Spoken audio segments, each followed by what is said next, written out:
She was just 6 mute for years, until the day she ran into a black man's arms and whispered her first word, safe. Within minutes, cops swarmed the playground, parents screamed, and the man who saved her was accused of kidnapping. But the real threat wasn't him. It was someone watching from the school gates. Someone with keys, and a secret they buried in her silence. Before we deep dive into this interesting story, subscribe to our channel, and tell us where are you watching from. Share in the comments below. There was nothing unusual about the playground in Franklin Heights. No flashy installations, no fancy rubber turf, just a modest jungle gym, rusted in spots, and a crooked wooden bench that creaked with age. Most weekday mornings, it remained quiet, visited only by stay-at-home parents, retired dog walkers, and the occasional tired nanny scrolling through her phone. But this morning, the woman sitting stiffly on the far bench didn't belong to any of those categories. Her blazer was Balmain, her heels far too high for gravel. Her hair was immaculate, not a strand out of place, and sitting beside her, barely touching her leg, was a 6-year-old girl with ash blonde curls, pale blue eyes, and a silence so thick it unsettled anyone who noticed. If anyone noticed. But they didn't. Not the mom with the double stroller complaining about food allergies. Not the father on speakerphone, pacing as he tried to close a deal. Not even the toddler throwing sand at another child. No one paid attention to the woman in the designer suit, or the little girl clutching a sketchbook like it was life support. Because silence is invisible. Her name was Marley. And for nearly 3 years, she hadn't spoken a word. Her mother, Sloane Denning, knew exactly what the other parents thought, if they thought of her at all. Ice queen, workaholic, probably hires a nanny to raise that kid.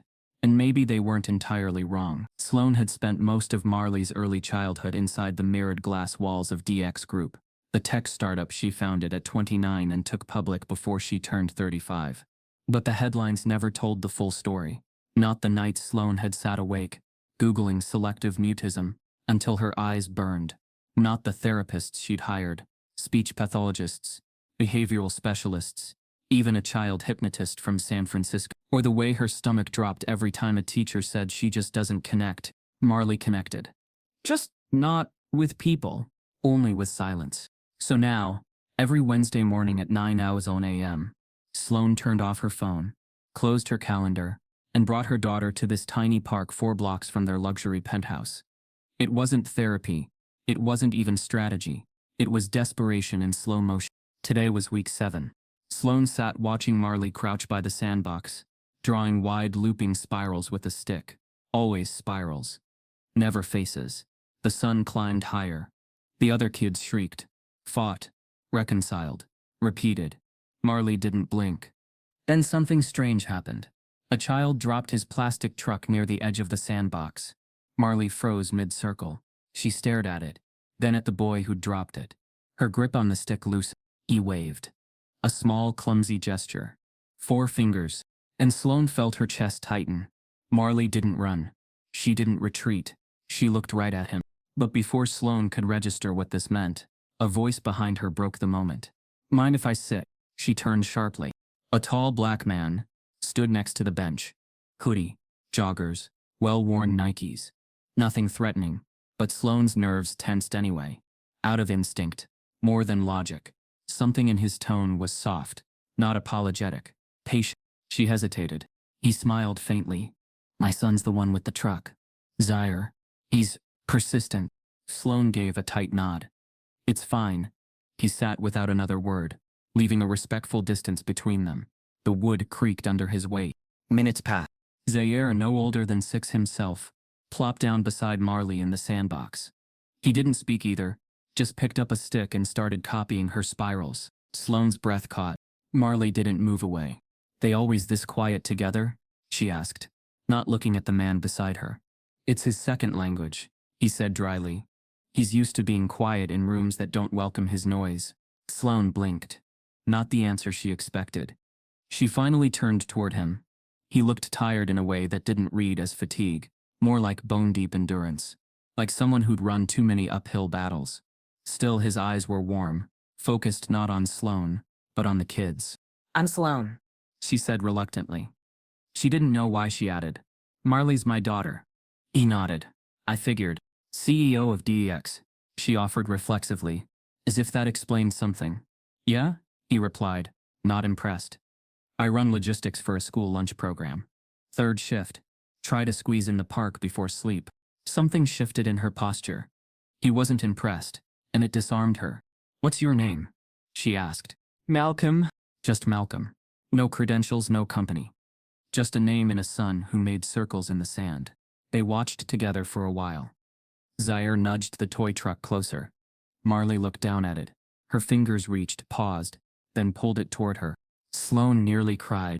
She doesn't usually, she started, but stopped herself. Malcolm didn't press, just nodded again. It wasn't what was happening that shocked her. It was what wasn't. No judgment. No forced cheerfulness. No have you tried ABA therapy? Or she probably just needs more social time. Just observation. Presence. And then something deeper. She's not scared of people, Malcolm said quietly. She's scared of what people expect her to be. Sloane's head turned. He continued, eyes still on the sandbox. Some kids hide when they're ignored.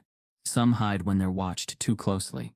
Your girl? She hides because she knows the second she speaks, people are going to decide what kind of person she's allowed to be. Sloane's throat dried. She didn't reply. Zaire handed Marley a red plastic shovel. She hesitated, then took it. The sun glinted off her curls.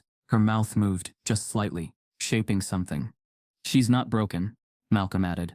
She's just waiting. Waiting for what? But before Sloane could ask, a shadow moved across the sidewalk. A stroller squeaked to a stop. Two other parents stiffened.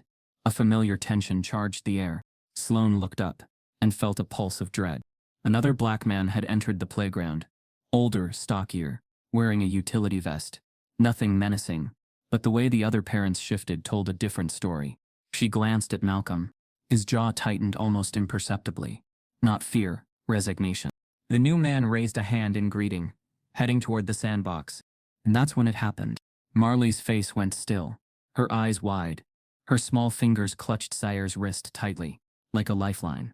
Her lips parted, not to speak, but to breathe fast, shallow.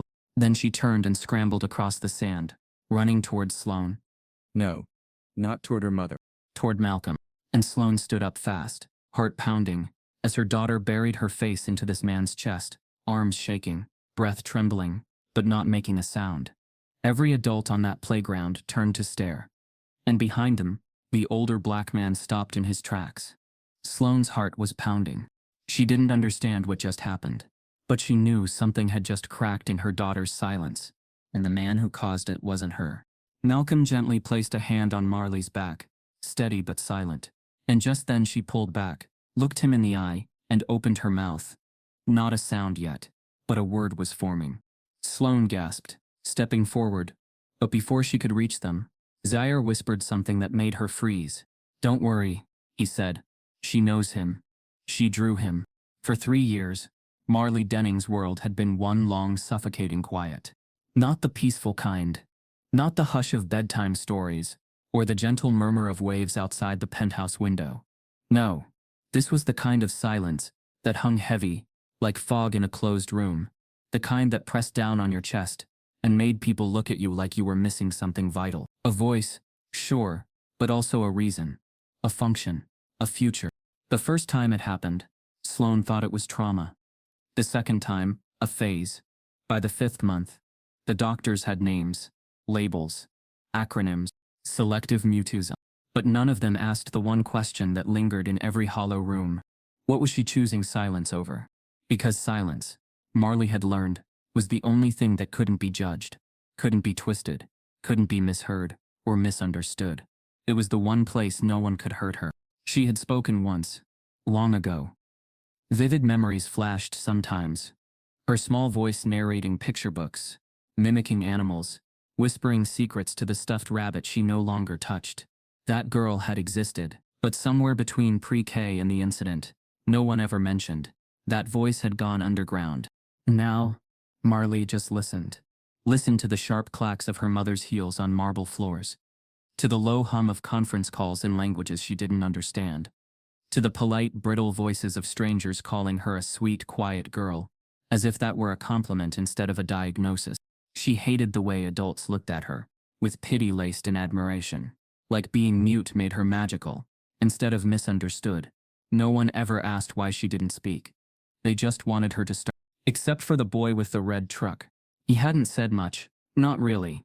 But when he handed her that plastic shovel in the sandbox and made matching spirals, something cracked. Not loud, not deep, just enough to let a little light in. A flicker. And then when the older man appeared, something darker took hold. Panic. Her body reacted before her mind did, sprinting across the playground, straight into the one person who felt real, Malcolm. His hoodie smelled like lavender detergent and street dust, not like her mother's perfume or the antiseptic offices she was dragged through weekly. He didn't tense when she touched him. He didn't flinch when she buried her face against him. He just stayed. And in that stillness, something inside her stirred. A shape. A sound. She opened her mouth. No voice came out. Not yet. But her lips moved, stretching into the beginning of a syllable. It was Zaire, Malcolm's son, who noticed it first. She knows him. She drew him. Those 5 words made Sloane's breath hitch. Her knees buckled slightly, but she caught herself before falling. "What did you say?" she asked, sharp with confusion and fear. Zaire turned to her. She drew him. I saw it. She had a drawing. In her bag. Sloane crouched, trying to steady her voice. "Marley, sweetheart, is that true? Did you draw Malcolm?"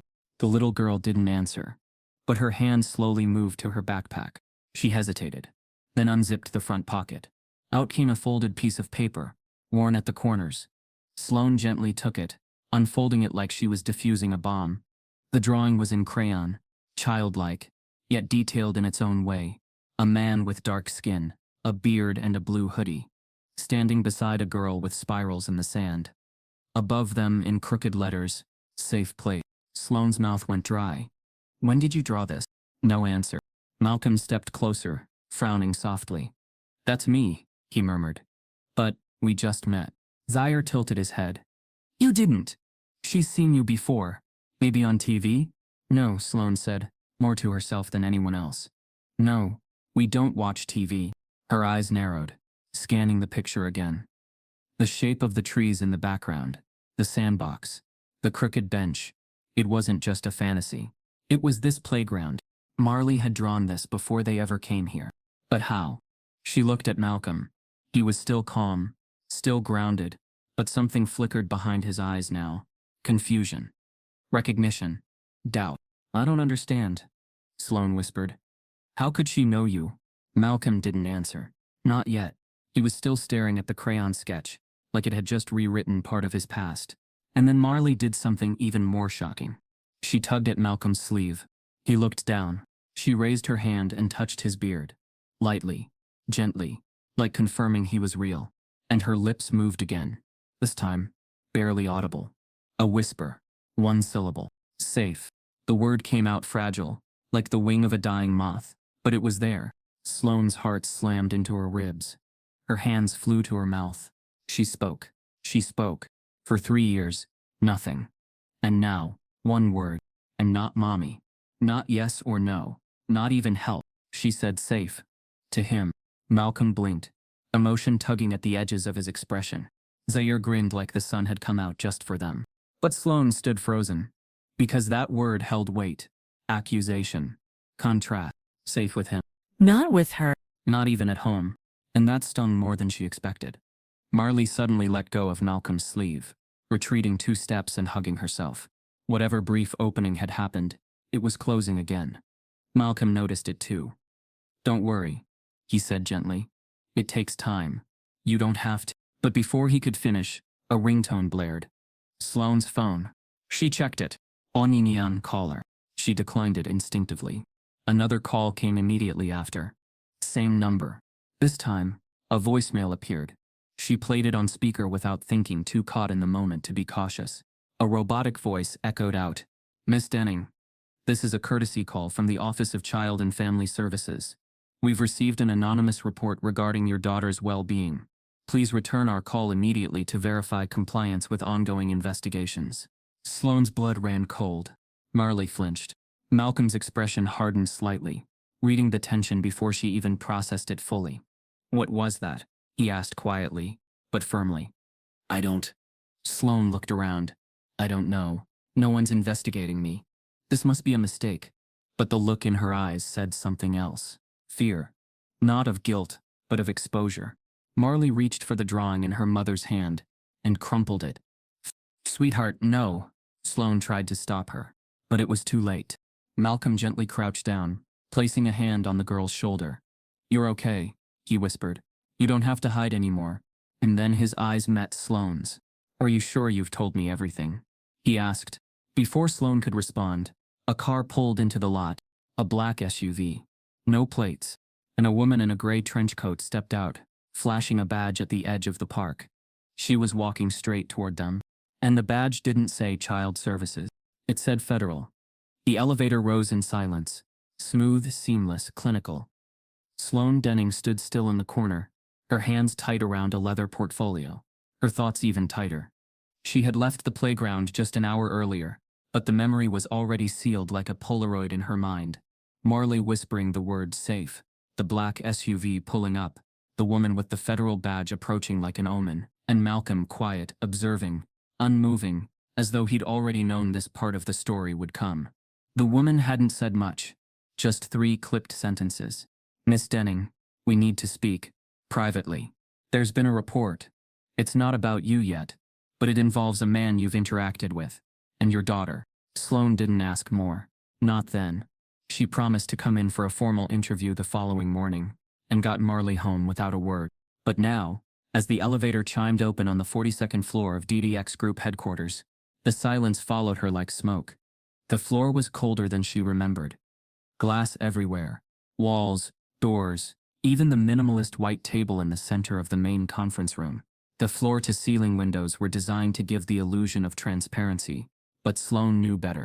There was no such thing as transparency in power, especially not for a woman. Especially not for a mother who brought her child's unspoken pain to work, no matter how hard she tried to leave it at the door. Her executive assistant, Callie, glanced up from her desk and gave a small nod. They're already inside. Sloane didn't need to ask who.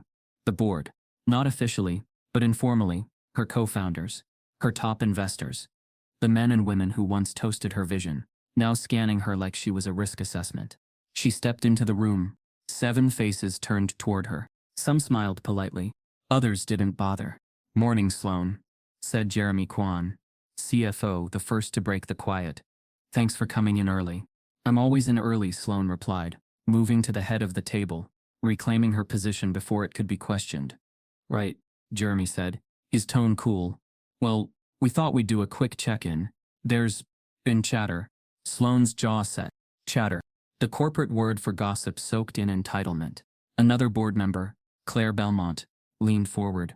We've seen the recent concerns, the phone calls, the missed appearances. Sloane, we know you've had a lot on your plate with your daughter's situation. She has a name, Sloane said. It's Marley. Claire blinked, caught off guard. Of course. Yes, Marley. There was a pause. I understand the personal stress, said Martin Ellison, one of the original seed investors. But there's been murmurs about the nature of your involvement with a, shall we say, controversial figure. A man seen with you at a public park. Sloane's fingers twitched. This was fast. Too fast. What man? She asked, though she already knew. Martin tapped his tablet. A blurred still image appeared on the glass screen behind him. Malcolm crouching beside Marley, the girl's face hidden in his hoodie. The timestamp in the corner read, Today. She froze. How did you get that? Sloane asked sharply. Claire glanced away. Jeremy didn't. This is a public company, Sloane, he said, with public visibility. A member of our marketing team lives near that park. They saw you, took a picture. We've been monitoring social chatter since. There are posts already on forums. Some are asking questions. Like what? Sloane said low. Jeremy's voice dropped, avoiding direct accusation. Like why a Fortune 500 CEO is spending unsupervised time with an ex-convict and allowing him prolonged contact with her mute child. The words landed like glass shattering. Sloane took a slow breath. He is not a danger. He's just someone my daughter connected with. And how long have you known him? Claire asked. Not long, Sloane admitted. But my daughter, she spoke to him, for the first time in years. Another pause. Then came the coldest question yet. From Martin. Are you sure she wasn't manipulated into it? Sloane flinched, visibly. I won't entertain that, she said, her voice rising. You may have to, Jeremy replied flatly. You're the face of this company. We sell security platforms. Trust. You can't be caught in something that smells even remotely like a scandal. And there it was. Not concern for Marley. Not interest in her health or progress. Just the brand. Sloane's heartbeat thundered behind her eyes. If a child finds safety with someone the system threw away, maybe we need to ask what the system missed. The room fell into awkward stillness. But then, from the far side of the table, a quiet shuffle. Anas, a junior financial analyst barely 2 years into the company, slid a folded note across the table toward Sloane. No one else noticed. Sloane didn't open it right away. She simply pocketed it, eyes never leaving her colleagues. I appreciate your concern, she said at last. But my private life is not a threat to this company. If this man turns out to be anything other than what he claims, I'll be the first to act. But until then, you will not weaponize my child's trauma for your press strategy. She stood. The message was clear, meeting over. But the silence she left behind was sharper than when she entered. Back in her office, Sloane locked the door, lowered the blinds, and finally unfolded the note. Only one sentence was written on it. There's something about that man at the park you should know. Beneath it was a name, Reggie DuPont. She stared. She didn't recognize it. But the name was followed by a string of letters and numbers. A case file code. Governmental. Federal. Heart-pounding. Sloane opened her encrypted laptop and used her clearance code to access a back-channel database. One built for DDX's security division. The search bar blinked. She entered. Reggie DuPont pun Malcolm. It loaded for a few seconds. Then 2 headlines appeared. School administrator cleared in racial profiling lawsuit after conviction overturned. Father of victim fights to reopen case sealed by private settlement. Sloane clicked. The articles were years old, faded from public memory. But the pieces came together. Malcolm hadn't just been wrongly convicted. He had been targeted. By a district. By a man named Reggie DuPont. The same man who had allegedly planted drugs in lockers of black students to protect white ones. The same man who now worked as a consultant for elite charter schools across the state. Sloane scrolled further and gasped. One of the schools listed under DuPont's current consulting contracts. Marley's former school. Winfield Academy. Where her silence began. Her pulse spiked.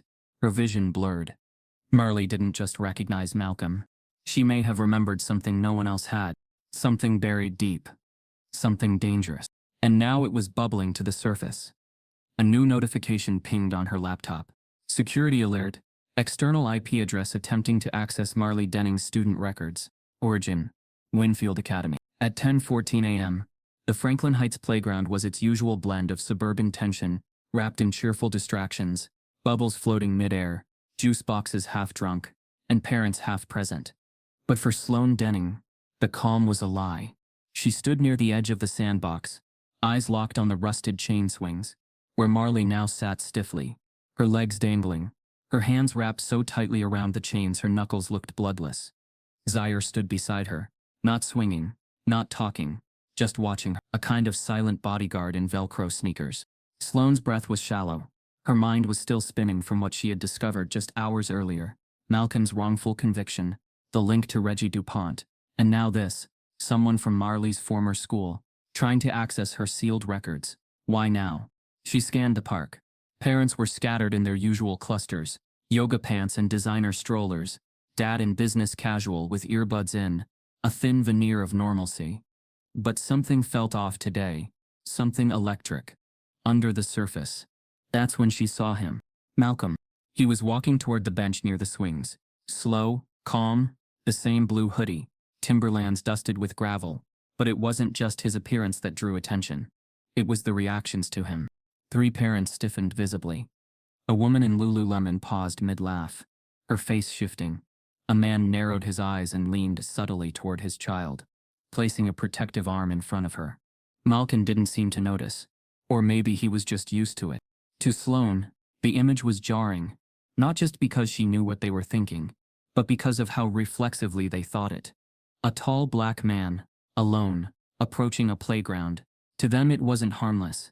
It was suspicious, and that suspicion was contagious. Sloane stepped forward quickly, not wanting Malcolm to be caught in something dangerous. Hey, she said softly, approaching him. He glanced at her, his face unreadable. She asked me to come. Sloane blinked. What? Marley. She handed me a note yesterday before you left the park. It was folded in her sketchbook. I didn't open it until I got home. He reached into his jacket pocket and pulled it out, creased crayon-colored, with uneven handwriting in purple marker. Come back. Bring Zaire. Please. Sloane's heart twisted. She doesn't write to anyone, she whispered. She did to me, Malcolm said, matter of fact, but not unkind. So I came. As they stood together, trying to make sense of it all, the air around them began to thicken. Sloane noticed the way a father stopped pushing his kid on the merry-go-round. The subtle turn of a mother's wrist, pulling out her phone, and then just beyond the park fence, a black and white cruiser appeared. Rolling slow. Too slow. Its windows tinted, engine barely audible. Not on a call. Just observing. Sloane's pulse quickened. The parents noticed too. As if choreographed, three of them began pulling their children closer. One woman scooped up her toddler. Eyes on Malcolm. He hadn't moved. Let me guess, he muttered, watching the car. Someone called it in. Sloane tried to stay calm. That's ridiculous. You've done nothing. I'm a black man, near a playground full of white kids, he replied. That is the something. Zaire, still near the swings, looked up and waved at his father. Malcolm raised his hand briefly. A subtle acknowledgement. Marley was watching all of it, tense, still like a deer hearing a branch snap. The cruiser stopped near the curb. The driver didn't get out, just watched. I should go, Malcolm said, but he didn't move. No, Sloane said louder than she meant to. If you leave, they win. Malcolm looked at her. Lady, they already won. You just didn't notice the score. The words hit her in a way she didn't expect. She turned back toward the parents. She could hear their low whispers now. Bits of conversation peeled through the breeze. Seen him here before? Was standing near that little girl. Does she even know him? Sloane clenched her jaw. She wanted to scream, but that wouldn't help. She stepped onto the mulch path toward the cluster of murmuring parents. One woman, blonde, tight bun, two perfect smiles, stepped slightly forward. I don't mean to pry, she said, voice pitched in fake concern. But we've seen that man before. A few of us were just wondering if everything's okay. Sloane's eyes narrowed. Is it your child? He approached. Well, no. But, is he yelling? Threatening anyone? No, but, is he doing anything besides existing near a public bench? The woman's mouth twitched. Sloane pressed forward. His name is Malcolm. That's his son, Zaire. The girl on the swing is my daughter. The same daughter who hasn't spoken in 3 years. Until she met him. So yes, everything is more than okay. It's miraculous. That caught them off guard, but not for long. I just think it's smart to be cautious, the woman said, her tone sharpening. In this climate. No, Sloane said flatly. In this climate, caution too often looks like profiling. Like fear dressed in fake manners. The silence afterward was icy. From behind her, Malcolm approached, his voice low but firm. It's all right, Sloane. Let him watch. He stepped toward the swings, squatted near Zaire, and whispered something into his ear. Zaire nodded. Then Malcolm looked up at Marley. She looked down at him, visibly scared, but she didn't move away. Hey, he said gently. You want to draw again? She didn't speak, but she nodded. He opened a sketch pad and offered it to her. And slowly, she slid off the swing and sat cross-legged beside him. The cop car pulled away moments later, perhaps realizing there was nothing to escalate. But the damage lingered. Sloane watched the parents disperse. Unease still painted across their faces. Later, as Malcolm stood up to leave, he said quietly, This is what it's always like. I can fix a roof, walk a dog, save a child from choking. But the second I'm near someone else's kid, I'm a threat. Sloane didn't know what to say. Words felt useless in the face of something so practiced. I'm sorry, she said. Malcolm turned. Don't be sorry for me. Be sorry for the world that made your daughter scared of her own voice. That's not on me. And he walked toward the fence. But just as he did, Zaire ran back, holding something. A folded piece of paper. She dropped it, he said, handing it to Sloane. It was a page from Marley's sketchbook. Another drawing. 2 stick figures. One taller, bearded. One smaller, curls and wide eyes. Standing in front of a school building. The building had a name. Winfield. But beneath it, scribbled in black, "Don't go back. Bad things happen here." Sloane's hands shook as she stared at it. The lines were frantic, almost clawed. Then she turned it over. On the back, Marley had drawn one more thing. A door. Closed, but red marks like flames bursting out from the sides. As Sloane stared at the burning door, her phone buzzed with a text from an unknown number. "If you care about your daughter's safety, stop digging. Leave the past alone." The sun hung low over Franklin Heights, casting long shadows over the swing sets and slides. It should have been an ordinary Tuesday afternoon. Kids screaming joyfully, shoes thudding against mulch, the smell of sunscreen mixing with sidewalk heat. But for Marley, nothing had been ordinary since that first word broke her silence. Since Malcolm, and since the dream. It had come the night after the red door sketch, the one she'd drawn in a daze, fingers trembling. In the dream she was in a hallway again, white walls closing in, lockers, fluorescent lights that buzzed too loud. The door at the end was always shut, but this time in the dream, it was open and smoke was pouring out. Marley woke up with her hands shaking, heart racing like a drum. She couldn't speak it. She didn't have to. Her mother knew. She didn't ask about the dream. Sloane just helped her dress, quietly packed her sketchbook, and drove back to the playground. The silence between them in the car was heavy, but not the usual kind. This time, it was loaded with questions and unspoken fear. They arrived at 4:37 p.m. The park was quieter than usual. Fewer families. Only one child on the monkey bars. A couple with iced coffees sitting far off under a tree. And Malcolm, already there, Zaire perched beside him, drawing shapes in the dirt. Sloane hesitated before unbuckling her daughter. "Are you sure?" she asked, more to herself than Marley. But the girl nodded. Not even a second of hesitation. She wanted to go. Malcolm stood up as they approached, offering no words, just space. Marley walked over, sat beside Zaire, and began sketching. It was the first time she'd approached anyone without looking over her shoulder, without seeking her mother's approval. Sloane watched from a distance, not intruding, not guiding, just witnessing. That's when the cruiser rolled in, slow, almost deliberate. Its engine hummed low, barely audible. The kind of silence that cuts. The playground stillness shifted. Sloane felt it before she saw it, felt it like static in the air. She turned. The car wasn't parked, just idle. Watching. Marley noticed it too.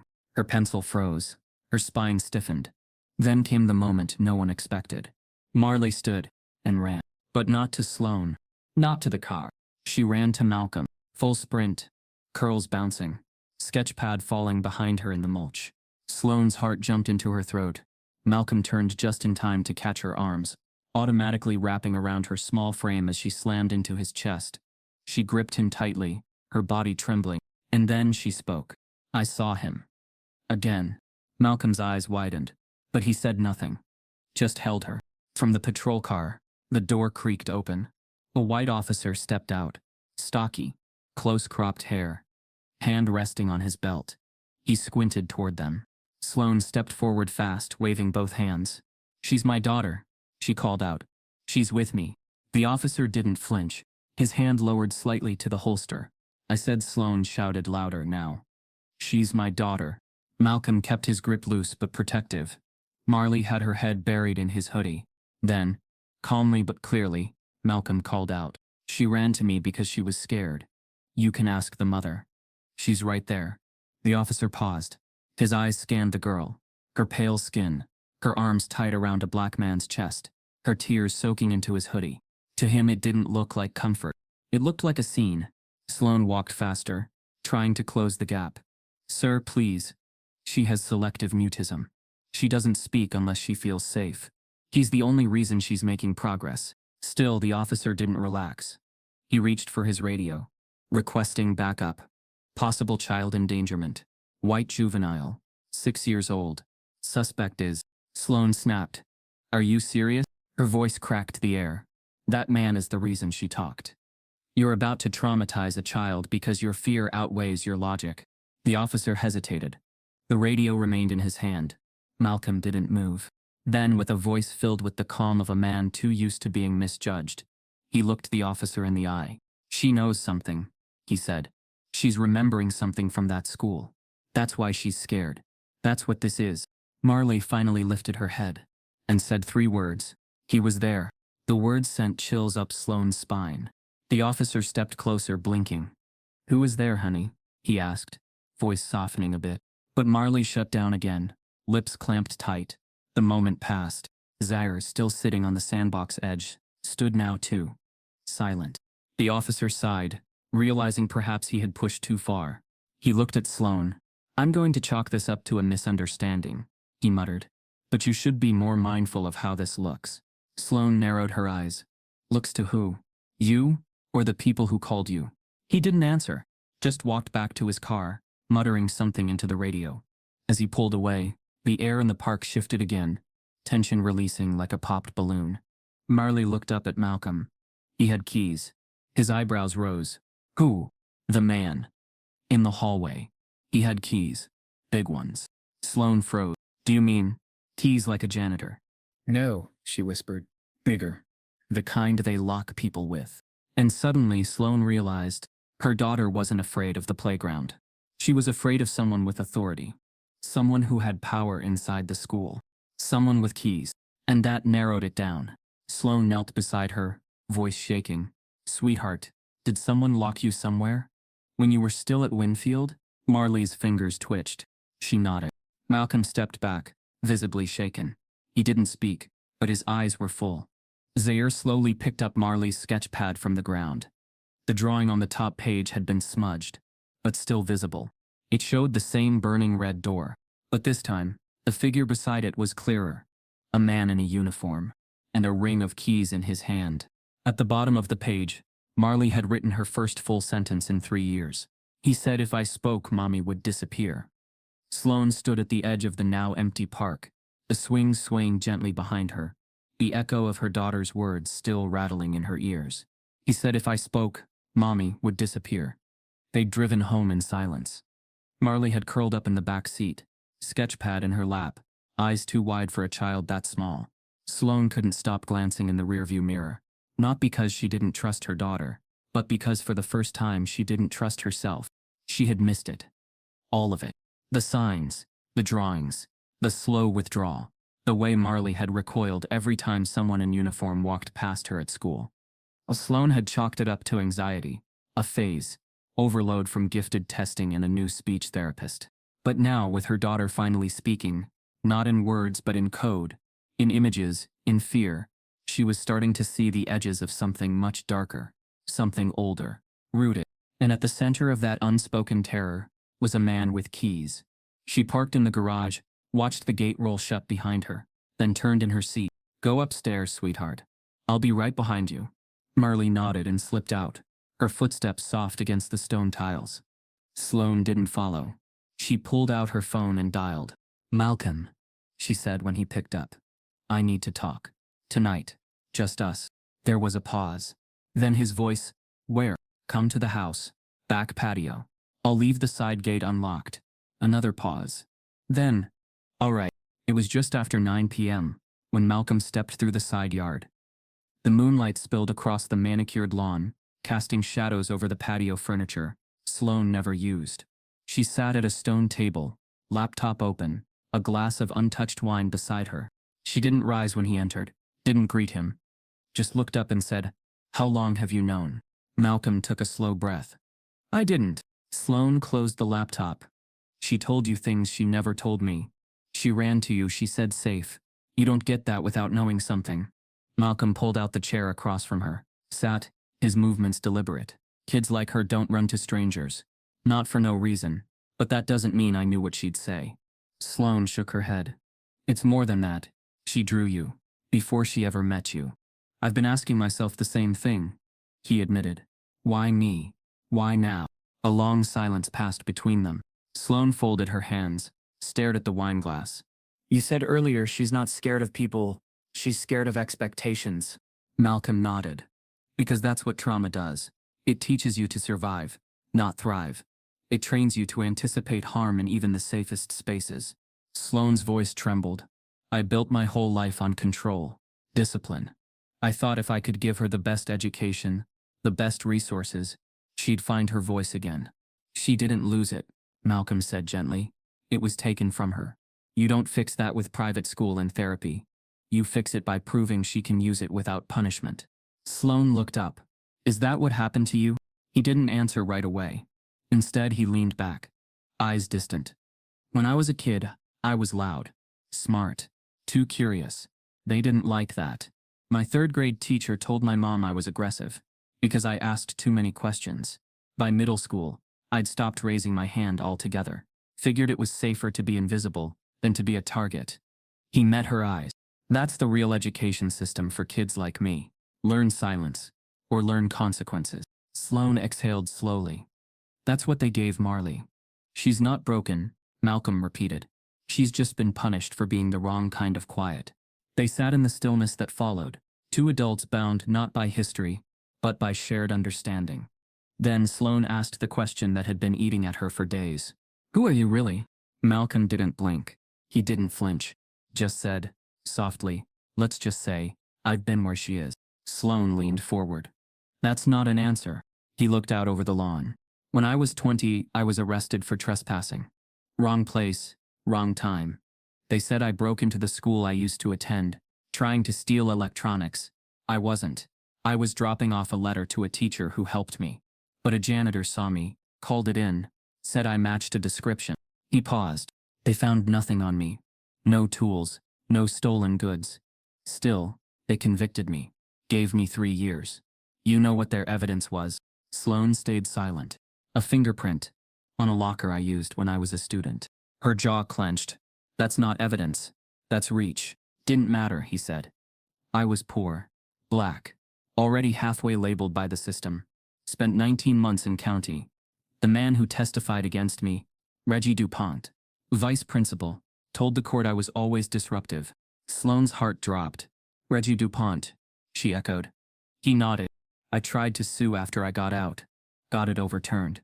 Still have the record sealed. But the damage was done. Why didn't you tell me this before, she asked. Because it's the kind of truth that makes people lock their doors. Sloan's hands were trembling now. Not from fear. From shame. All her life she'd prided herself on being progressive. Inclusive. She hired diversity consultants. She mentored black interns. She donated to justice reform. But none of that prepared her to sit across from a man who'd been crushed by the very system she never had to fear. You think it's DuPont? She asked. You think he's behind what happened to Marley? Malcolm's voice was steady. I think he's the kind of man who believes silence is consent, and control is protection. Sloan swallowed hard. I can't protect her, she said finally. Not from this. Not if it goes as deep as I think it does. Malcolm leaned forward. You don't have to protect her. You have to believe her. Even when it's ugly. Even when it's inconvenient. Sloan nodded slowly. Then her phone buzzed. A new message. She glanced at the screen. It was a forwarded video. No. Sender. No caption. Just a file. She tapped it. It opened to grainy footage. Hallway surveillance. Timestamped 2 years prior. In it, a janitor unlocks a supply closet. And a small, terrified girl is pushed inside. By a man wearing a security badge.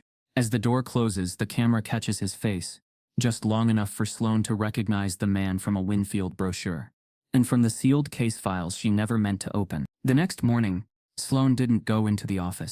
She told Callie to clear her schedule, cancel meetings, and route all calls through legal. No reason, no explanations, just space. Because today she wasn't a CEO, she was a mother. And a mother on a mission doesn't follow protocol. She sat at her kitchen island, laptop open, 2 monitors synced to her company's secure intranet. One browser held the grainy footage of Marley being shoved into a supply closet, time-stamped, location stamped. The other is a spreadsheet of every known employee at Winfield Academy over the last 5 years. She'd spent half the night trying to identify the man in the video. Now she had a name. Dean Whirl. Campus security. Contracted, not directly hired by the school, which made accountability almost impossible. No formal HR file, just a third-party vendor listing. But when she searched his name deeper, nothing came up. Not even a LinkedIn. It was like he didn't exist before. Sloan frowned. It didn't make sense. She knew how to find people. Her company built security software used by Fortune 500 firms and 3-letter agencies. If she couldn't trace someone, it meant someone didn't want him traced. She She picked up her phone and called Theo. He was her lead EAT director. Young, arrogant, brilliant, and one of the few people who still owed her a favor. "Need you to dig something for me," she said as soon as he picked up. "Is this legal digging, or close your door and put your headphones on?" "Digging," Theo asked dryly. She hesitated. Door closed. Headphones on. He whistled. "Now I'm interested. I need every file linked to the name Dean Worrell, especially from any district-backed server, law enforcement archive, or sealed school reports. You're not technically law enforcement. You can't pull sealed. I'm not asking for permission. Just results." Theo paused, then exhaled. "All right. Give me 4 hours. But if men in suits show up at my door, I'm forwarding them to your penthouse." "Deal," she said, and hung up. She stared back at the still frame of her daughter, 6 years old, shoved into darkness, her hands splayed in panic. It explained everything. The silence, the night terrors, the drawings of burning doors and ringed keys. And it meant one more thing. Someone in that school had helped cover it up. At exactly 3:17 p.m., her phone buzzed. "Theo, got something, but you're not gonna like it." She clicked the encrypted link he sent. It loaded slowly, security firewalls fighting against intrusion. Then, one by one, the files populated her screen. Case in. Status, dismissed without prejudice. Subject Worrell, Dean. Filed May 2015. Juvenile Detention Review Board. She opened it. Pages of scanned documents filled the screen. Incident reports, testimony logs, disciplinary summaries. At first the case seemed unrelated, but then Sloan found the summary detail that made her gut clench. Subject was previously removed from duty at Jenkins County School District after allegations of excessive physical restraint against students, predominantly black males aged 7-12. Investigations found lack of sufficient video evidence. Charges dropped after sealed settlement. Subject reassigned via third-party contract services. Reassigned. Not fired. Moved. Just like police officers with too many complaints and not enough discipline.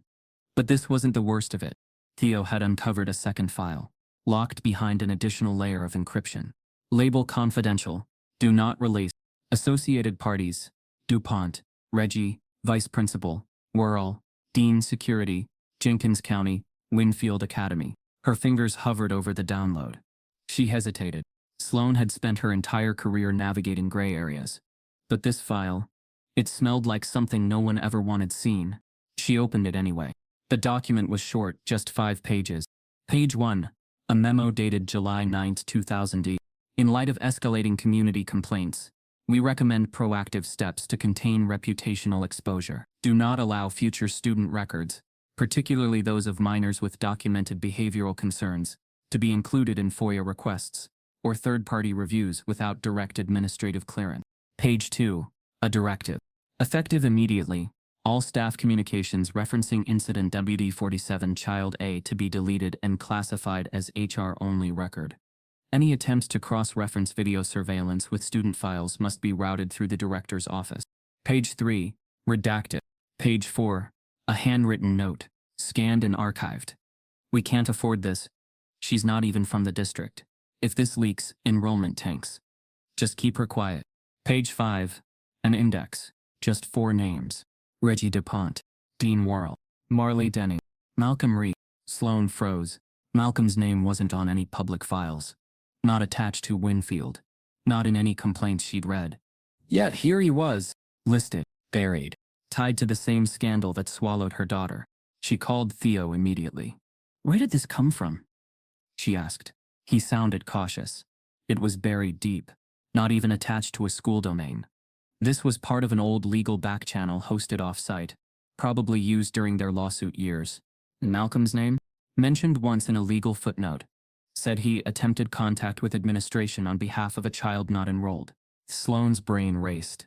That meant he'd been there, not just as a bystander, as an advocate, before she ever met him, before Marley ever whispered safe. He tried to help, and they buried him with it. She leaned back in her chair, breathing shallowly. Her daughter had been harmed, covered up, forgotten, and the one person trying to uncover it was erased. She clicked back to the security footage. In the hallway, the frame that froze Dean Worrell's face, just as the door slammed, was now seared into her memory. She forwarded the still to Malcolm with a simple message. Is this the man who testified against you? A minute passed. Then his reply, that's him.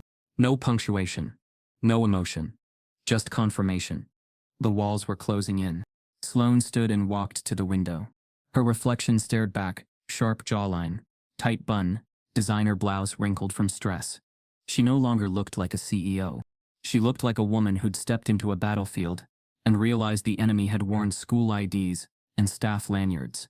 Her phone buzzed again. Another text. This one from a blocked number. You've seen too much. Stop now or you lose everything. She stared at it, then deleted it. She had no intention of stopping. That night, while Marley slept upstairs, Sloane sat by her daughter's sketchbook. She flipped through the pages slowly, spiral after spiral, door after door. A pattern, but one stood out. It was older, dated in the corner in Marley's shaky handwriting. Before I got quiet. It showed a man, bearded, familiar, standing outside the school gates, holding a sign. The words on the sign were smudged, but legible. Protect their voice. Sloane stared at the drawing, then flipped it over. On the back, in crayon. He tried to tell you, but you didn't see him. The air was too still for a playground. No birds, no wind, just heat rising from the mulch like something boiling underneath.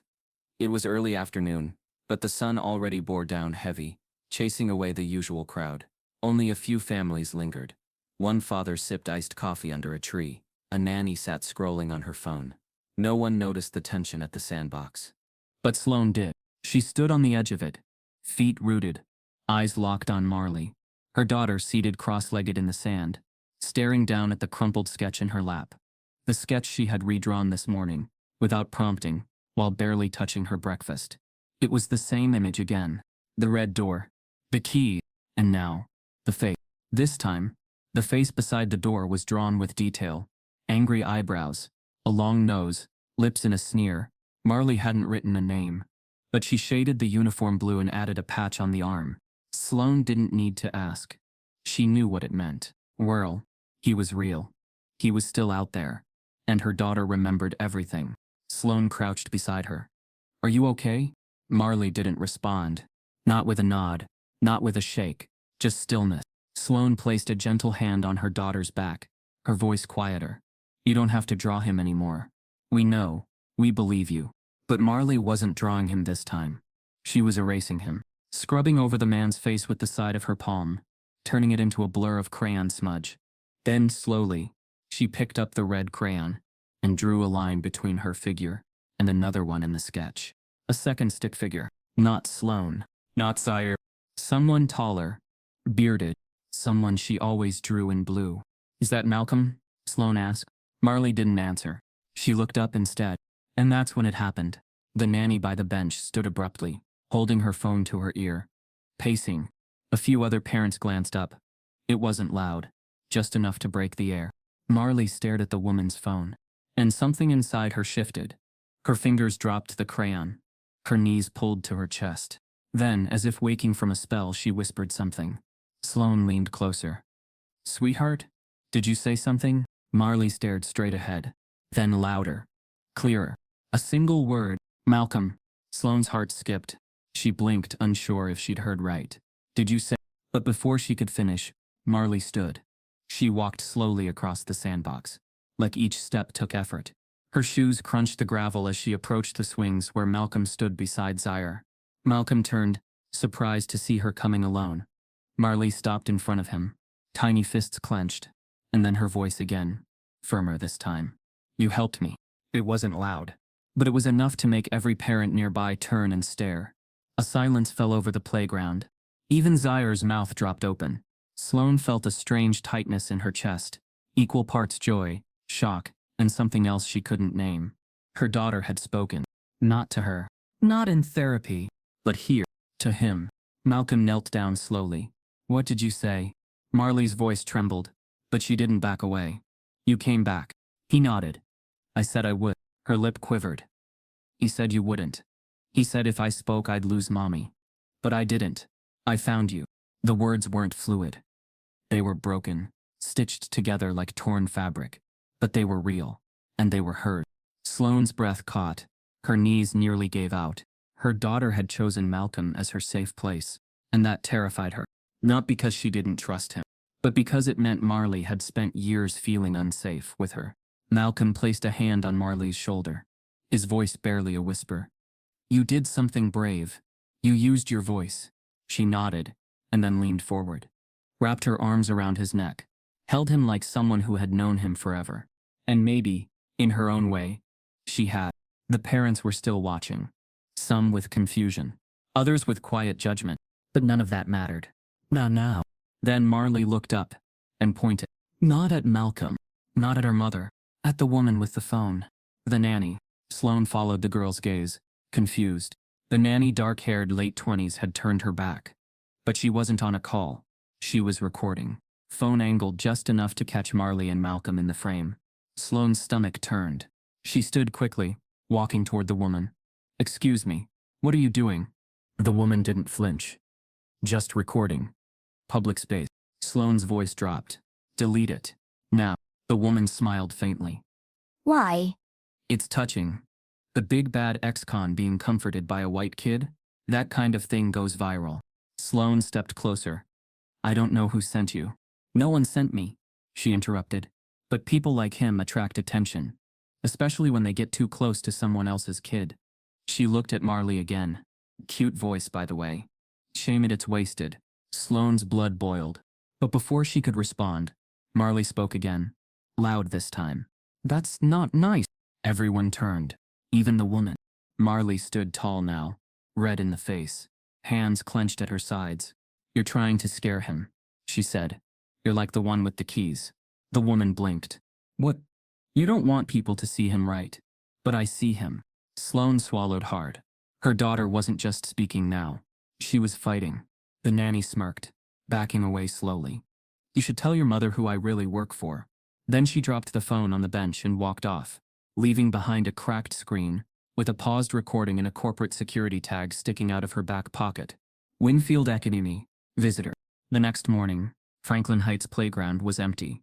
Not the peaceful kind of empty. No toddlers waddling through mulch. No tired parents scrolling beside the slides. This was sterile, tense. Yellow police tape fluttered in the breeze, strung across the gate like a warning. A single laminated sign was zip-tied to the chain-link fence, temporarily closed. Under active investigation. Sloane parked across the street and stared through the windshield. Her hands gripped the steering wheel long after the engine shut off. The silence in the car was deafening. She hadn't told Marley they were going to the park this morning. She hadn't planned to go herself, but when the text came through, sent anonymously from an untraceable number at 6:12 a.m., with a photo attached of the taped-off playground, Sloane knew something had shifted. She stepped out of the car, walked up to the fence, read the sign again. Then she turned to the police cruiser parked at the curb. Its lights off but its presence loud. A young officer leaned against the hood, sipping burnt coffee from a styrofoam cup. Sloane held up her badge, the small silver ID that identified her as a DEX federal contractor. It wasn't official law enforcement, but it opened doors. "Who filed the report?" she asked. He looked her over, unimpressed. "Can't say. I'm not asking for classified intel," she said evenly. "I just want to know if this is about the man who was here yesterday." The officer paused. "You mean the black guy? Tall hoodie?" Sloane's fists clenched at the phrasing. "His name is Malcolm Reese. He was here with his son, and my daughter." The officer shifted, suddenly more guarded. "Ma'am, there was a report. Anonymous. Said a child was seen being coerced into physical contact. Possibly abducted. That child is my daughter, and she ran to him." The officer raised an eyebrow. "You might want to take that up with whoever filed it." "I intend to," Sloane snapped. "Where was the complaint sent from?" The officer hesitated, then checked his tablet. "Corporate server, Midtown address. Looks like a tech firm." Sloane felt the blood drain from her face. "What company?" she asked, though part of her already knew. He turned the screen toward her. "Sender domain, DDX Group. Her own company." Sloane took a step back, stunned. Her own network, her own system. Someone inside had weaponized her infrastructure. Her legacy against the very man helping her child recover. She didn't ask any more questions. Just turned, walked back to her car, and drove straight to the DX building. The security guards in the lobby offered polite nods, oblivious. She didn't return the courtesy. Her heels echoed like gunshots against the marble floors. By the time she reached her executive floor, she had already pulled up the internal network logs on her phone. Her office door was ajar. Inside, Callie, her assistant, was pacing.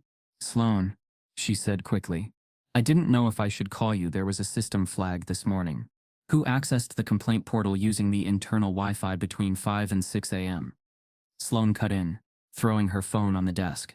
Callie blinked, confused. "Why?" "Just tell me." Callie stepped around the desk, typed something rapidly into her laptop, and frowned. "One user," she said slowly. "Not ADA. Not legal. Just personal credentials." She turned the screen. "User, M. Clark at DDX Group." Sloane's jaw tightened. "Michael Clark, Senior VP of Communications. Longtime company man. Polished. Eloquent. And most importantly, a devout traditionalist who'd made subtle jabs for years about optics and brand alignment." Sloane didn't hesitate. She stormed down the hall, ignoring stares from her team, pushing open his office door without knocking. He looked up from his screen, expression casual. "Sloane, everything okay?" She didn't answer, just closed the door behind her and lowered her voice. "Did you file a false report against Malcolm Reese?" Michael blinked once.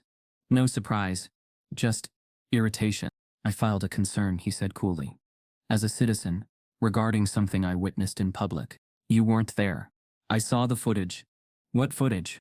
He turned his monitor. A paused video was on the screen, taken from the playground the day before. It was the clip from the nanny's phone, the one she'd tried to pass off as heartwarming. Marley, in Malcolm's arms, crying, vulnerable. Michael clicked play, then paused again. At the exact moment Marley buried her face in his chest. "Optically," he said, "this doesn't look good." She ran to him. "She's 6. Children don't understand what safe means. That's our job." Sloane stepped closer, lowering her voice to a knife's edge. "You used our company's infrastructure to submit a falsified kidnapping report. I protected the brand. You endangered a black man's life." Michael shrugged. "That's dramatic." "No, what's dramatic is watching your daughter finally speak, and then having that moment criminalized because of someone else's fear." Michael stood now, posture rigid. "I have a duty to this company, Sloane. To our investors. You've been compromised lately. Emotional. Distracted." Her lips parted slightly, stunned. "This isn't just about the girl anymore," he continued. "It's about the message you're sending. That someone with a criminal record is above scrutiny because your daughter happens to like him." Sloane's voice was low. "You had no right.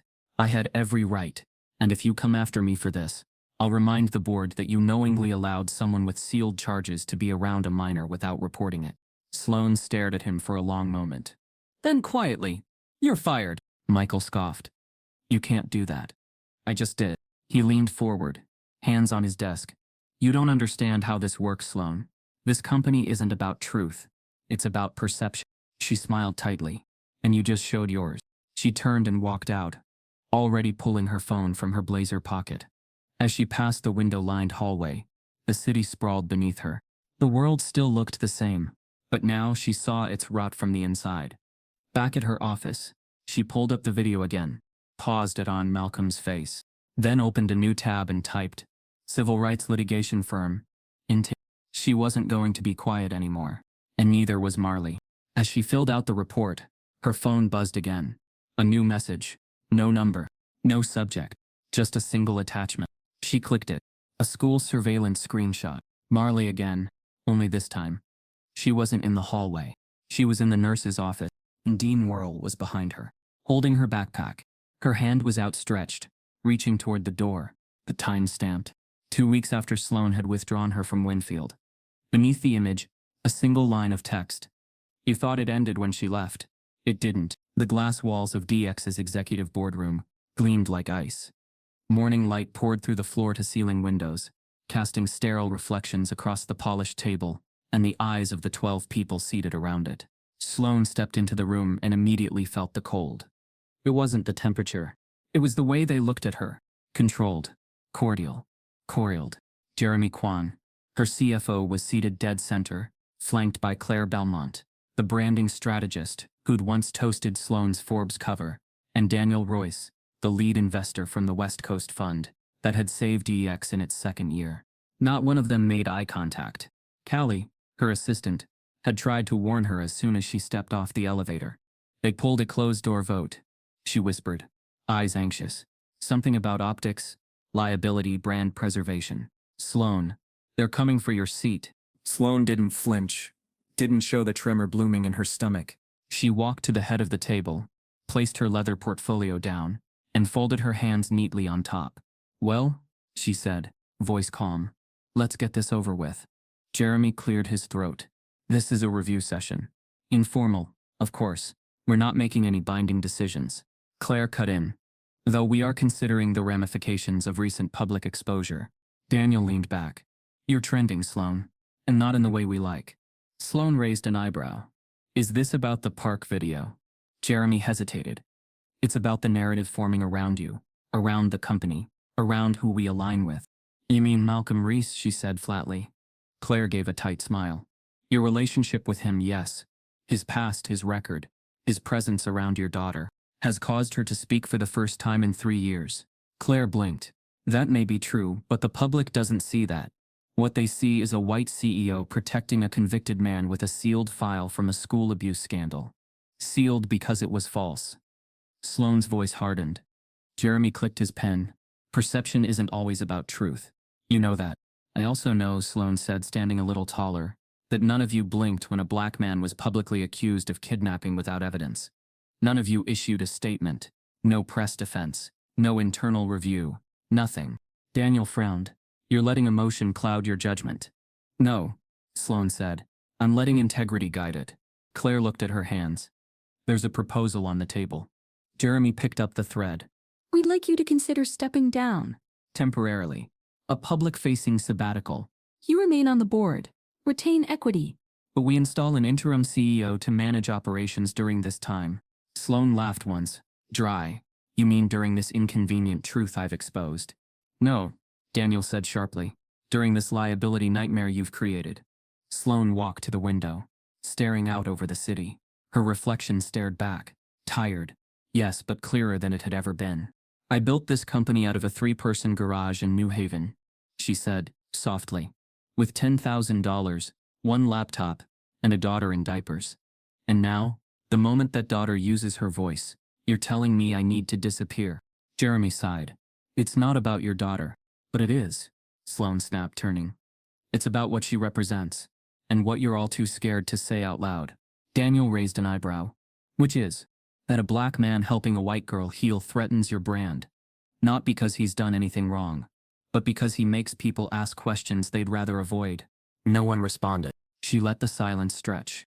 Then Claire, voice lower, offered, This doesn't have to be permanent, Sloane.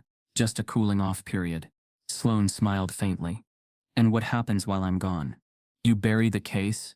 Reposition the company? Remove anything that might challenge your polished, digestible vision of innovation? Claire didn't answer. Sloane reached for her folder, pulled out a printed copy of the confidential document, the one that linked Winfield Academy, Dean Worrell, and the internal memo about keeping Marley quiet. She placed it on the table. Center. Let me be clear, she said. If you force my hand, I'll make this public. Every sealed file, every photo, every suppressed complaint. Jeremy's voice dropped. That would tank our next quarter. It would tank your comfort, she replied. Daniel leaned forward, lacing his fingers. Are you threatening the board? I'm reminding you, she said, voice calm, that silence isn't neutral. And the cost of pretending otherwise will not be paid by me. Not this time. She collected her folder and left the room. Back in her office, she found it. A single sheet of paper on her desk. Unshied. No letterhead. Just the words, resignation accepted upon receipt. Deadline to respond. Her stomach turned. It wasn't just cold. It was calculated. Whoever placed it knew she wouldn't walk away quietly, and they were giving her a timer. She stared at the paper, then picked it up, and realized something was tucked underneath. A flash drive. Small. Silver. No label. She plugged it into her laptop. A folder opened. Untitled. Archived footage. Play first. She clicked. The video loaded. It wasn't the park. It was inside a classroom. From a ceiling camera, a child seated alone at a desk, crying. A man, Dean Worrell, standing over her. It was Marley. She was maybe 4. Smaller.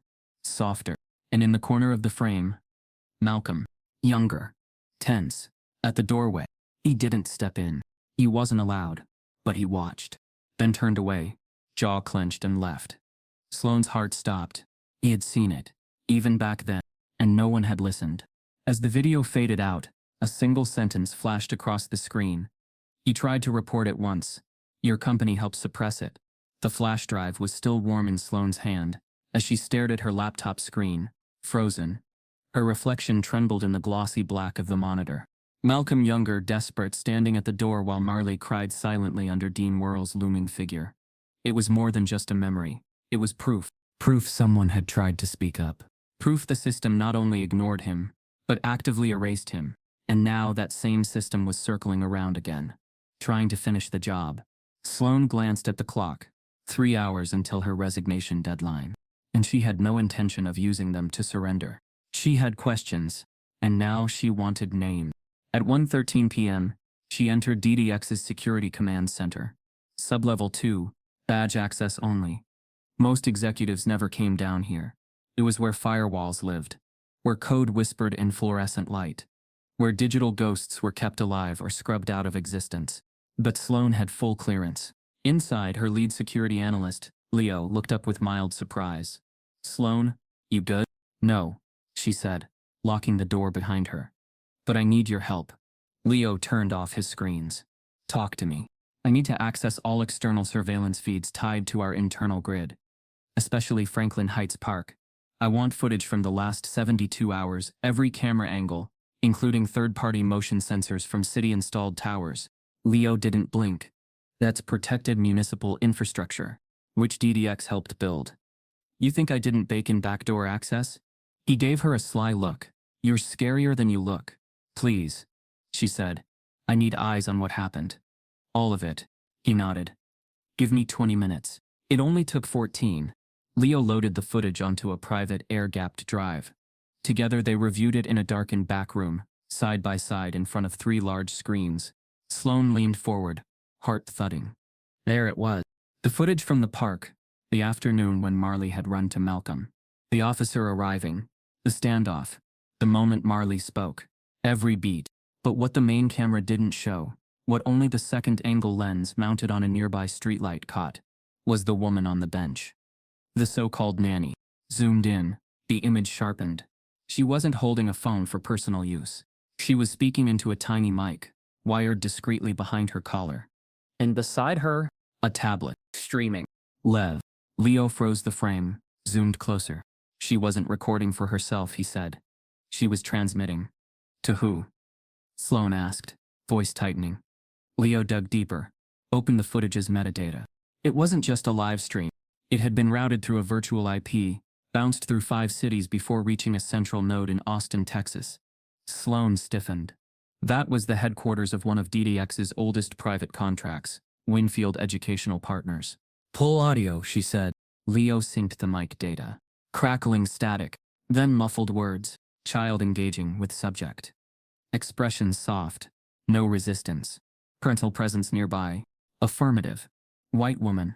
Observing. Continue footage. Capture physical contact. Prioritize anything suggestive. Sloane's stomach dropped. They hadn't just been watching. They were engineering a case. Go to the next day, she said. Leo pulled up footage from the morning the playground was shut down.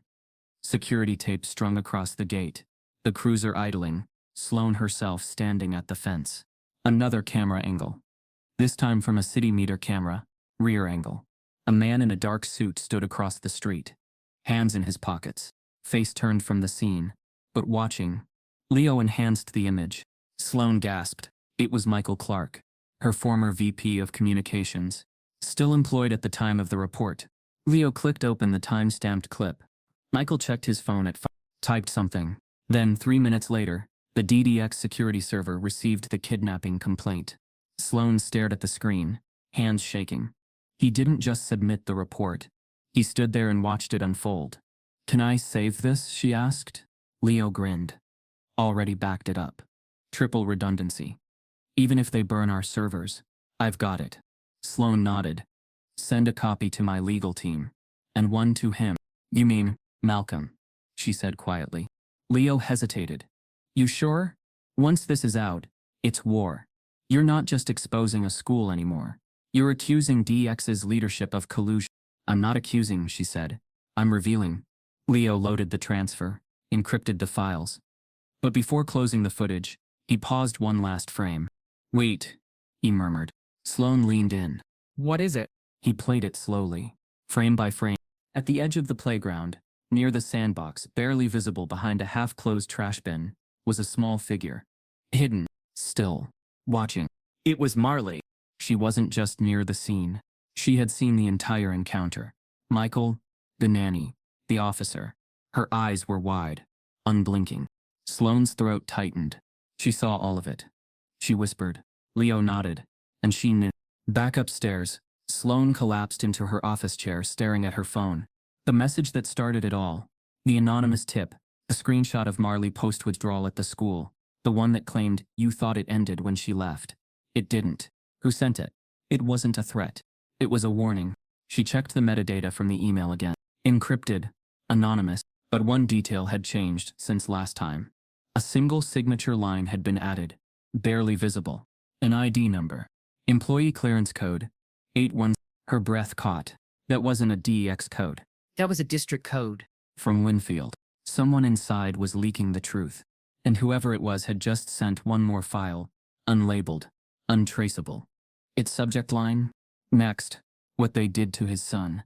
Sloane leaned forward in her home office. Dawn light filtering through half-closed blinds. The file in her hands felt impossibly heavy. Pages of elementary school evaluations she hadn't seen until now. The school where Zaire Malcolm's son had enrolled after Winfield. All A's. Smiling teacher notes. Potential. Until they turned. The first red flag was the abrupt shift to failing grades. Slight handwriting shifts. More corrections. Growing notations like, he's distracted, unfocused, talks too much. The sweet boy who co-drew spirals with Marley had become invisible on paper. A bright child muted by bias. Her phone buzzed, breaking the stunned silence. A single audio file attached. She clicked play. Soft scratching. A timid voice. Zaire? Yes.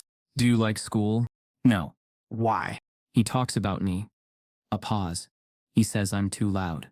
He says black boys don't lead. A single teacher's voice followed. Quiet, Zaire. That's not the time. Sloane's breath caught. A child. Silenced by racism. Every file told the same pattern. Zaire asked questions. Answered too boldly. Laughed too loud. Comments in the margin described, in polished corporate tone, that he was disruptive for his confidence. Needs to understand boundaries. Still, it wasn't until Sloane found the transcript of the third audio file that her chest clenched. A recorded complaint filed through the school's anonymous hotline by a teacher. He needs to know his voice isn't for this room. A thin line of sweat traced Sloane's spine. She stared as the data unfolded. A child made to hide his brilliance. Not by ignorance but by design. That evening, the school board held a meeting, open to the public. Sloane appeared unannounced. She carried Zaire's drawings, colored houses, spiral suns, stars labeled with his name, and the audio files. A hidden recorder had caught the teacher's voice, the bias winking through formal civility. The room buzzed when she walked in. Parents in business clothes, board members with stern faces, and behind them, posters of test scores and school pride. Sloane approached the podium without hesitation. The once powerful CEO reduced to a quiet mother stepping into a battlefield of whitewashed policy and authority. I want to talk about Zaire Reese, she began, voice steady. He used to love school. Now he fails because he's seen as too much. She displayed his drawings with shaky hands. These are not just pictures, they're proclamations of being. And they were silenced. The board members stirred. Then she played the audio. The room went silent, every head turning. The teacher's voice echoed in the hush, clear and cold. A man in a crisp suit, near the front stood, guilt flickering across his face before he covered it with professional neutrality. Sloane pressed on. This is not isolated, she continued. It's the same system that tried to erase Malcolm by framing him. The same system that tried to mute my daughter. She looked at the board members in turn. You claim to nurture children. I say that nurturing includes teaching them to speak, and protecting them when they do. Some parents clapped awkwardly. A few gasped. Others shifted uncomfortably. She ended with one final point. If you can listen to a 6-year-old story and do nothing, you're complicit. Then she stepped down. Board members whispered among themselves. One board official, red-faced, approached the podium.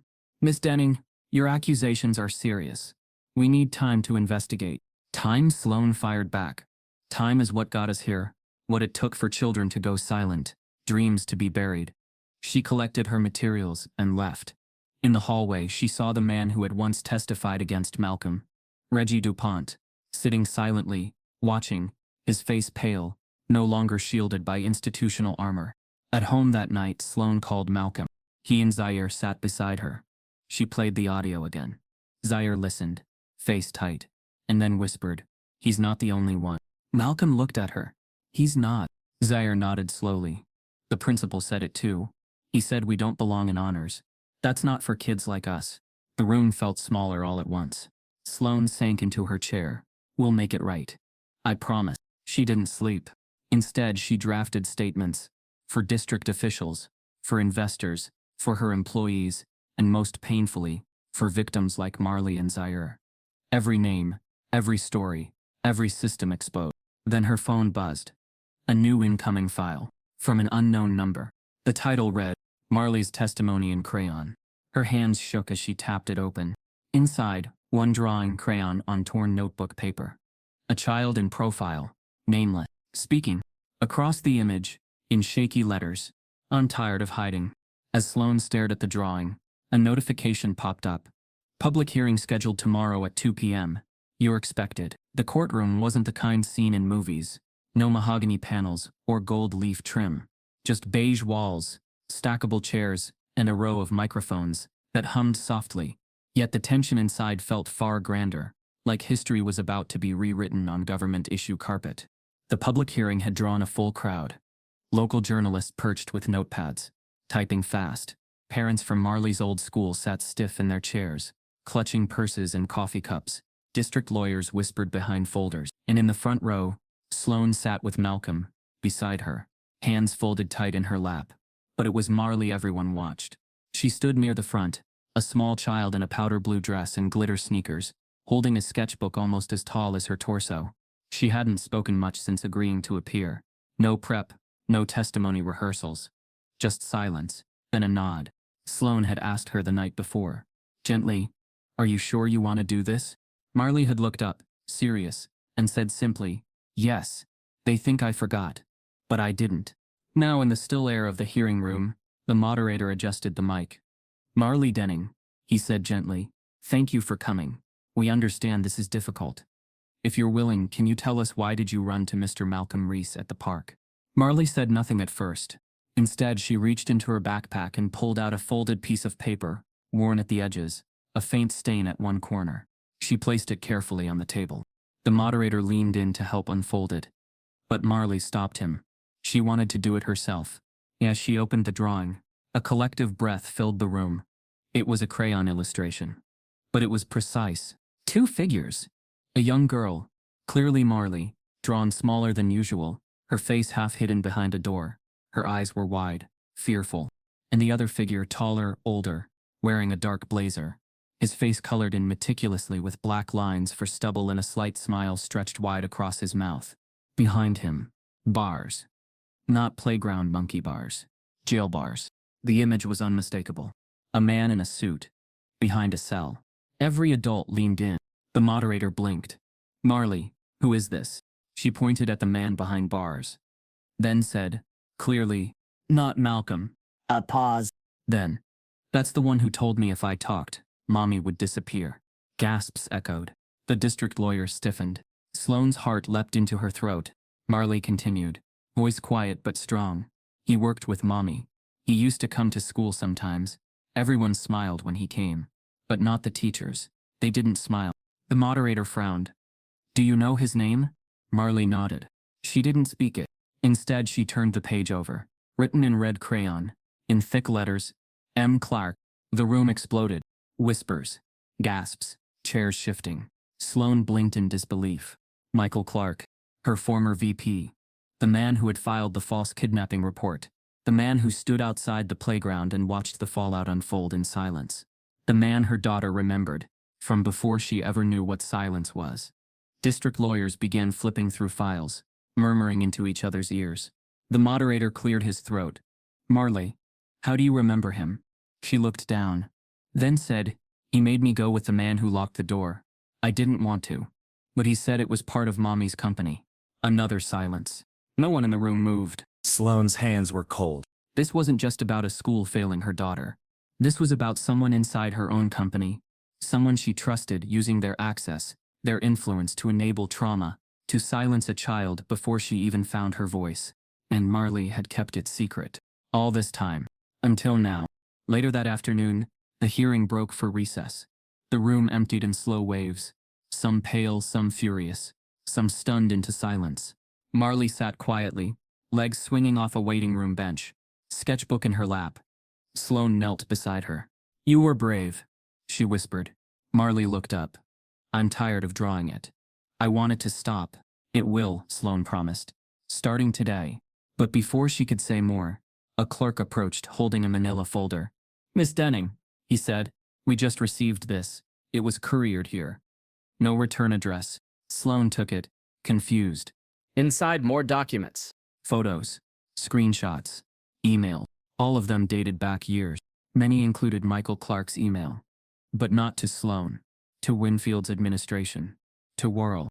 They detailed coordination, access permissions, student list transfers, and the smoking gun. "If the girl doesn't comply, we move her." Worrell's got the space. Sloane covered her mouth. Marley leaned over, peeking into the folder. "That's his handwriting," she whispered. He used it on the cards he brought to school. "Birthday cards. But the back always had weird stuff." Sloane's stomach turned. He hadn't just silenced Marley. He had groomed the environment around her. Silence using smiles, fake charm, and corporate cover. An hour later, the board reconvened.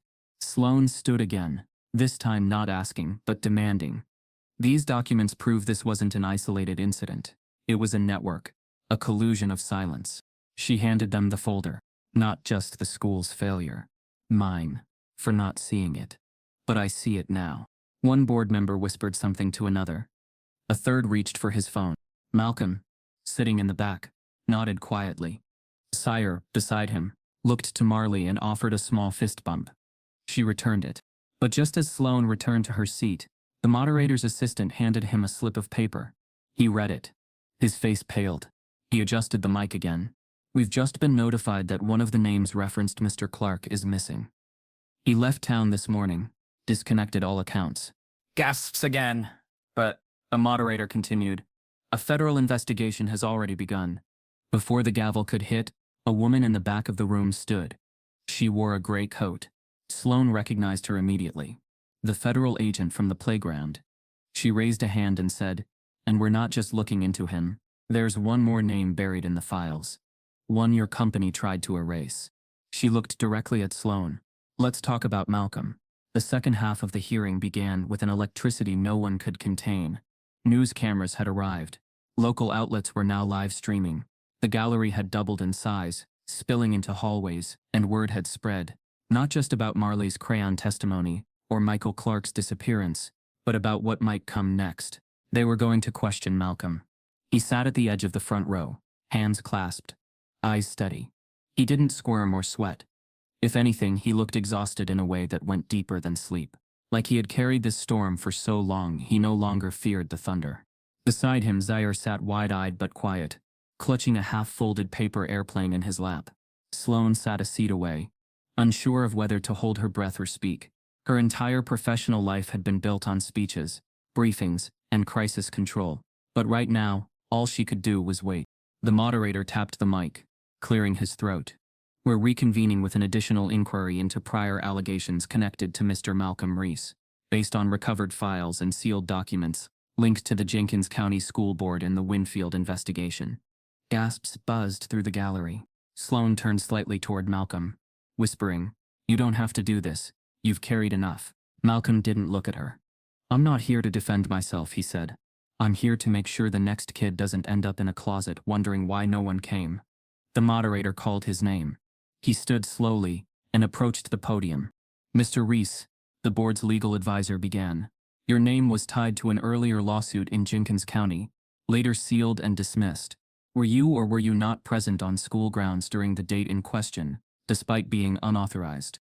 I was, Malcolm said plainly. Because I knew something was wrong. The advisor shifted. And yet, you filed no official report. I tried, multiple times, emails, phone calls. I was ignored. I had no badge, no credentials. I was just another black man shouting from outside the building. Someone in the crowd murmured. Still is. Malcolm's eyes flicked toward the sound. But he didn't react. I was trying to protect someone else's child, he continued. But no one wanted to hear it. I got labeled disruptive, combative. Familiar words, by the way. A few members of the gallery nodded silently. The legal advisor pressed. So you chose vigilante action? I chose presence. Because sometimes just being there, just being visible, keeps people honest. The moderator leaned in. Mr. Reese, you've been called a threat.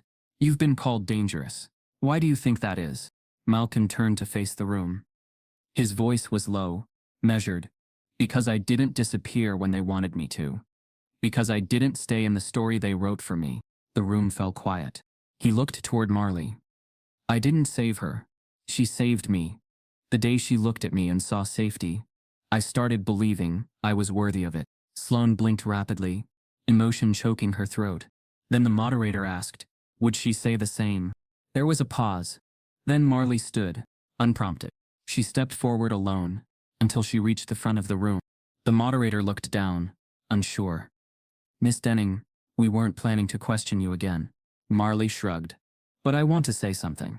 Sloane held her breath. The moderator leaned the mic down. Okay, he said softly. Go ahead. The entire room fell still. Marley looked out over the crowd. Tiny, brave, unshaking. Then she said, he listened when no one else did. That was it. One sentence. Simple. Undeniable. And yet something in it cracked the walls. A collective exhale swept the room. People shifted in their seats. The legal advisor closed his file. The moderator stared at his notes, but didn't speak, because the truth was undeniable. Every adult had asked what Malcolm did. No one had asked what he meant. Until a child did. Sloane watched as Marley stepped back and rejoined Malcolm, taking his hand without hesitation. Her voice, once a whisper, had just exploded through the city. The moderator cleared his throat. We'll take a brief recess. He hit the gavel. Chairs scraped. Voices rose. News crews scrambled. But as Sloane reached for her bag, a voice rang out behind her. Wait, she turned.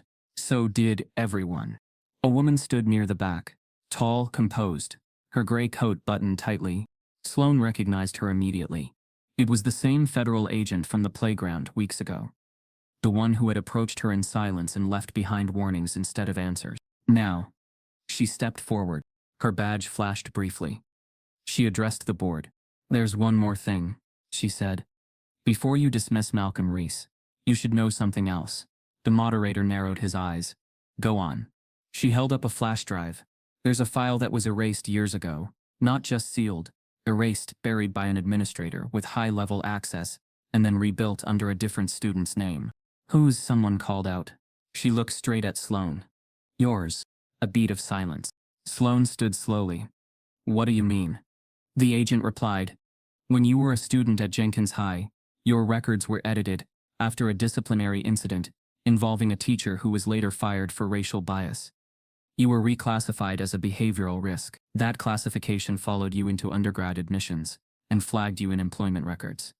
That's how Michael Clark found you. That's how you were targeted. Sloane's knees buckled slightly. What are you saying? She whispered. The agent's voice softened. I'm saying you were conditioned to fear disruption, to control narratives, and someone used that against you, against your daughter. The room didn't gasp this time. It froze. And then the agent added. And there's more, because the man who helped seal that record is sitting in this room. The room didn't move. Every eye scanned for a face that twitched, a shoulder that stiffened, a breath that caught just a little too late. The federal agent's words echoed like a bell after a funeral. The man who helped seal Sloane Denning's school record is sitting in this room. Sloane stood frozen in place, her daughter's crayon drawing still clutched in one hand. She felt like she was inside a dream where everything was real but just slightly off, like the floor beneath her had grown soft without warning. Then someone shifted in the second row. Claire Belmont. She didn't speak, didn't run, just pressed her lips together and looked down. Agent turned, slow and surgical. You were on the Jenkins County Oversight Board. You voted to approve the reclassification system. And you're the one who signed the internal memo that denied 3 complaints from Malcolm Reese, including one the week before Marley was enrolled. Claire didn't respond, but her silence was louder than denial. Sloane's mind spun. Claire, the same woman who had recruited her to DX's board, who had taken her to brunch, spoken of empowerment, and called Marley resilient, with practiced sympathy. She had buried Sloane's past before ever smiling into her future. You knew, Sloane said softly. Claire finally looked up. I knew what I was told. That you were high risk. Difficult. You built that risk, Sloane replied. And you used it to control me. Everyone in that system did, Claire said, tone cold. I was just one lever. It wasn't an apology. It was an admission. And it burned more than any apology ever could. In the days that followed, the fallout came fast and merciless. News broke across networks. School scandal exposes decades of racial targeting. Ex-con victim turns hero in CEO's daughter's recovery. Winfield board under federal investigation. Claire resigned before the board could vote. Michael Clark was still missing, but new subpoenas were issued daily. Dean Worrell was taken into custody, under sealed indictment terms. But through it all, Sloane didn't feel victorious. She felt hollow, like she'd watched a house she'd built brick by brick, boardroom by boardroom, collapse under the weight of what she hadn't seen, or hadn't wanted to, because the real story wasn't about what had been buried. It was about who hadn't been broken, and her daughter stood at the center of that. It was 2 months later when Sloane stepped onto the grass at the edge of the city's East District. A new park. Small, simple, just a few swings, 2 slides, and a circular sandbox in the center. The ribbon cutting had drawn a modest crowd, mostly families from the nearby community. Nothing flashy, no podium, no prep, just what it needed to be. She stood beside Malcolm and Zaire. Marley stood on Malcolm's other side, holding a pair of child-safe scissors that glittered in the sun. The mayor gave a short speech. A social worker said a few words. Then Sloane stepped up. Not as a CEO, not even as a mother, just as someone who had finally learned to listen. I spent years thinking my job was to speak for my daughter, she began. To find the best schools, the best doctors, the right resources. But I never stopped to ask her what she needed. She turned slightly toward Malcolm. Until she showed me. Marley cut the ribbon. The crowd clapped. But Sloane wasn't looking at them. She was looking at the plaque mounted beside the entrance gate. Marley's Garden, where voices are grown. Beneath it in smaller letters, dedicated to every child who was ever told to be quiet. And to Malcolm Reese, for showing them it was okay to be heard. Malcolm stared at the words for a long time. He didn't speak. He didn't need to. Marley reached for his hand again, and the two of them stepped forward together, toward the swing set. That evening Sloane sat at her kitchen table. Marley drew nearby, content, whispering tiny stories under her breath as she scribbled. Sloane stared out the window, watching dusk fall over the skyline. She thought of how much had changed. The board had offered her full reinstatement. She declined. DDX had survived the scandal, but only after being gutted of every executive tied to the cover-up. She could have stayed. She could have reclaimed the spotlight. Instead, she started a foundation. Marley named it Safe Sounds, a program for kids like her. Kids who didn't speak, not because they couldn't, but because they were waiting for the world to be quiet enough to hear them. A soft knock at the door broke her thoughts. She opened it to find Malcolm standing there, dusk shadows behind him, holding a single envelope. I figured this belonged to you, he said, handing it over. Inside was a photograph. Old, worn at the edges. It was Sloane at 16, standing in front of Jenkins High. Back straight. Expression blank. Next to her, a younger Malcolm, holding a protest sign. She gasped. I didn't remember this. You weren't supposed to, Malcolm said. They made sure of it. He paused. I've been watching longer than you think. But not because I didn't trust you. Because I wanted to believe someone like you could win. Sloane's eyes welled. But I didn't win, she whispered. Yes, you did, he replied.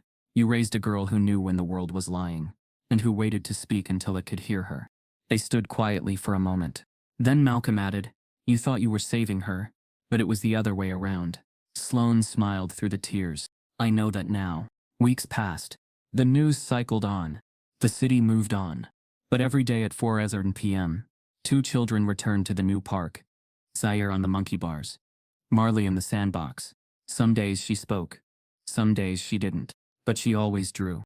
And one afternoon, Sloane found a new drawing tucked into her coat pocket. It was of the park, the swings, a small plaque, and beneath it, in Marley's handwriting, "We can't erase what happened, but we can unbury it and build something better." As Sloane folded the drawing, a message pinged on her phone from an unknown number. "There's another name buried in the files. This time it's about Zaire. No child should have to carry silence to survive. No one should be judged by the color of their skin when all they're trying to do is help." If this story hit you deep, if you've ever seen someone punished just for being type,